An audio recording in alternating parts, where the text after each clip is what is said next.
E fala galera, beleza? Como é que vocês estão? Tudo bem com vocês aí? Galera, trouxe hoje um conteúdo muito bacana aqui e muito importante no dia a dia do programador, tá?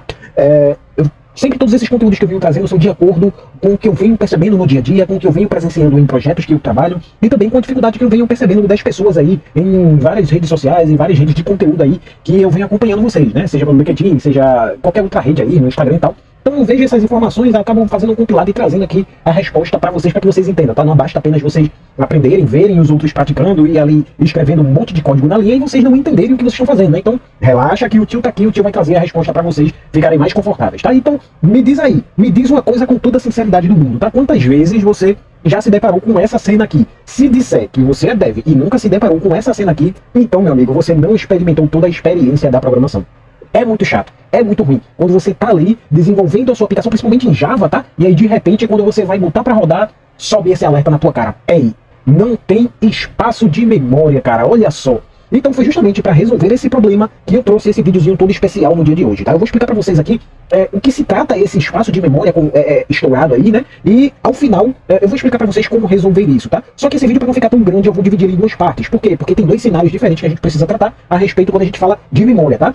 Então eu vou tratar o primeiro cenário nesse vídeo e depois a gente vai tratar o segundo cenário, tá? Por isso que eu trouxe aqui, ó, nesse cenário a gente vai tratar da variável tipo referência. Por quê? Porque, gente, é o seguinte, ó, pessoal, pensa comigo. A gente tem dois tipos de cenários importantes que precisamos considerar na nossa memória, tá? Porque são dois tipos importantes de ocupação na nossa memória, tá bom? E que tipo de ocupação são essa? A gente tem os tipos referência, que é um tipo que vai ocupar a nossa memória ali com determinada função, e a gente também tem o tipo valor, tá? Esses são dois tipos que a gente aplica naturalmente, seja em programação orientada a objeto, seja numa programação funcional, em qualquer canto que você vá desenvolver, você vai ter esses dois grandes tipos que vão ocupar espaço na nossa memória, tá? Assim como a gente também tem dois tipos de espaço dentro da nossa memória. Você pode não estar percebendo, mas a gente tem ali dois tipos de espaço que ocupam a nossa memória como um todo e que, ao programar, vocês estão ocupando automaticamente esses espaços. Ou está ocupando os dois, ou está ocupando um, ou está ocupando o outro, mas você está sempre dentro desses espaços aí, beleza? Então, pensando nisso, eu vou trazer para você o primeiro espaço. Um dos espaços se chama stack, tá?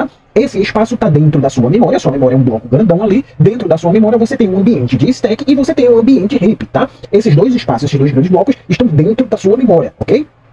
As classes, e já voltado mais para orientação ao objeto e tudo mais, são o tipo referência que vai ocupar essa memória, ok? Então, pensa comigo, tá? A gente tem as classes, onde em algum momento do nosso código a gente utiliza a classe como um tipo, ok? Quando a gente vai instanciar uma classe, a gente não vai ali e diz, olha, esse meu objeto aqui é de que tipo? Ele é do tipo classe, tá? Ele é do tipo, vamos supor que a gente está pegando aí o nosso código anterior. Se você não assistiu o vídeo anterior, sugiro que você assista o vídeo anterior para fazer sentido o que eu estou te falando. Mas você está lá instanciando um objeto que é referente, por exemplo, a uma conta bancária, uma simulação de uma conta bancária, e você tem a classe ali conta, tá? Então, a sua conta, ele é um tipo classe, ele é um tipo de uma classe. E quando você vai criar uma nova conta, você diz que essa nova conta, ela é do tipo conta, ok?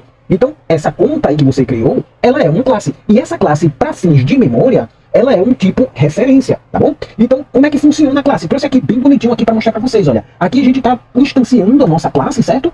O nosso objeto, melhor dizendo. Então o que acontece? A gente tem aqui no processo de instanciar um objeto, a gente chama aqui o nosso tipo, que é o tipo conta, tá vendo ele bonitinho aqui, e passa o nome do nosso objeto, que nesse caso aqui é C1 e C2. E aí eu tô pegando como referência, mais uma vez eu digo, o nosso exemplo anterior, que foi a simulação de uma conta bancária, tá? A gente fez isso, a gente instanciou, só que para onde vai esse carinha aqui? Esse carinha, ele vai estar dentro da stack. Lembra? A gente tem dois espaçozinhos bonitinhos ali, dentro da nossa memória é esse quadrado grandão aqui, dentro da nossa memória a gente tem o tipo stack. Quando a gente faz esse processo aqui, a gente está jogando o C1, que é o nome do nosso objeto, para dentro da nossa stack, assim como o C2. A gente está jogando eles bonitinhos ali, e eles vão ocupar duas caixinhas ali, bacana, dentro da nossa memória, tá?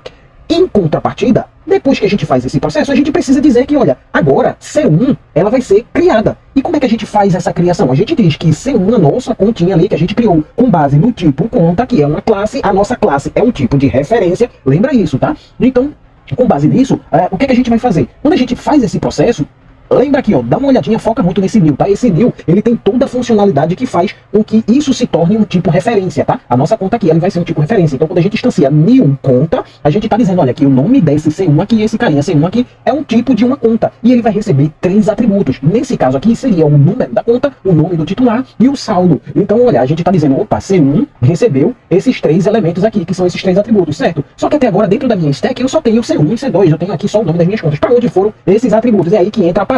Esses atributos, eles vão justamente aqui, ó, para dentro do heap, tá? Ele não vem para dentro do stack.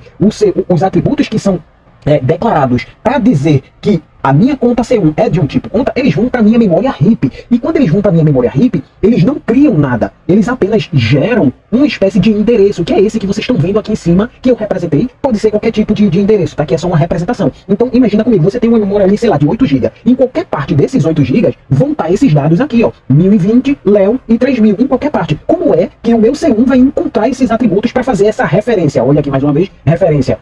Simples, dentro do meu RIP, eu vou criar um endereço e é esse endereço que o meu C1 vai receber. O meu C1 não vai receber os atributos, ele vai receber apenas o endereço. Então é por conta disso. Isso dentro da programação a gente conhece como ponteiro. Para quem estuda um pouco mais de programação, para quem já avançou um pouquinho mais, só um pouquinho mais adiante, além do nível iniciante, já está estudando ali vetores e tudo mais, já passou pela parte de vetores, sabe o que é um ponteiro. Então, o C1 aqui, ele é basicamente um ponteiro, ele recebe dentro do meu C1 aqui, dentro do stack, eu não guardo esses elementos, eu não guardo esses atributos, eu guardo apenas o endereço, e é esse endereço que corresponde a esse mesmo endereço que vai me levar aqui para o meu RIP, para onde estão os meus atributos que eu preciso, beleza? Tranquilo até aí? Então beleza, vamos avançando. Então é muito comum, por exemplo, se a gente disser que o C2 é a mesma coisa que um C1, normalmente, o que é que a gente faz? A gente diz que C2 recebe C1, beleza? Então, se é a mesma coisa, não faz sentido a gente instanciar os mesmos atributos para conta C2. Só basta a gente dizer que C2 é igual a C1, tá? E o que é que acontece quando a gente faz isso? Quando a gente diz que o C2 é igual ao C1? Cara, é simples. O C2 já é igual ao C1? Pensa comigo. Ele vai receber o quê? Ele vai receber o mesmo endereço. E aí fica a dica extraordinária, tá? Dentro do meu stack eu não guardo os meus atributos, eu guardo apenas os endereços que vão levar para o meu atributo, tá? Então, olha que bacana.